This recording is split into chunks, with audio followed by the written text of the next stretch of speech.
هذا ما أدركت قال هذا على مسؤوليين تقاركوض بقصدا العقل وقرا ولوجيا لا روش يو بلاي باس يو waxa iyale kan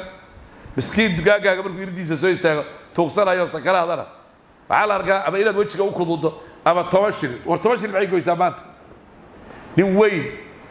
yaa ku soo agistaagay gacmo ku horsaday ama waa islaan ilma wadata gacan bay ku horsatay ama waa islaan macuriyana gacan bay ku horsatay ama waa tu dhiman gacan 10 shil baad u taagay 10 shil حتى إن حمد النيزي ما قويسات النيزي ولا تشيل ما قويس 10 شيل بحد 10 شيل وفدني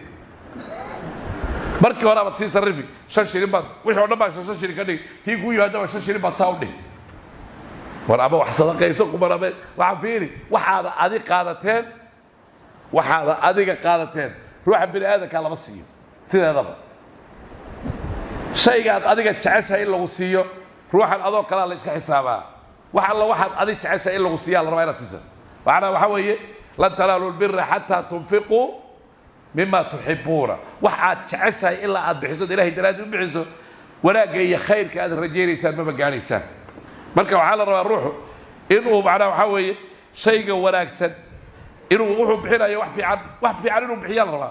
مركب قال هذا لو حد سيري بقصدات عقوق بحني هذو قلنا نبى كويا يا بادر ولا حبيس قال يا odaygaan arki rabaa waxa lacag la'aan hadii loo batay kale waxbaad meesha ku sii guri haye nin miskiina ku yimaado saajba wax loo guri hal lagu dhaho hebel baa asaas hal lagu dhaho ruux baa isbitaal loo haystaa hal lagu dhaho hadda inaad madax kor u qaadi baa dhici karta waxaad ogaataa maalin maalmaha ka maanta aan ahayn yaad ogaan doontaa wixii aad ka shaqaynaysa waxaa la rabaa ruuxu inuu ilaahay wax ku darsado oo diintiisa wax ku darsado oo masaakiintiisa wax ku darsado oo masaajidiisa wax ku darsado oo dugsiyadiisa wax ku darsado oo ruux ehlu khayr u noqdo ruux irmaan oo gudnayn inuu noqdo la rabaa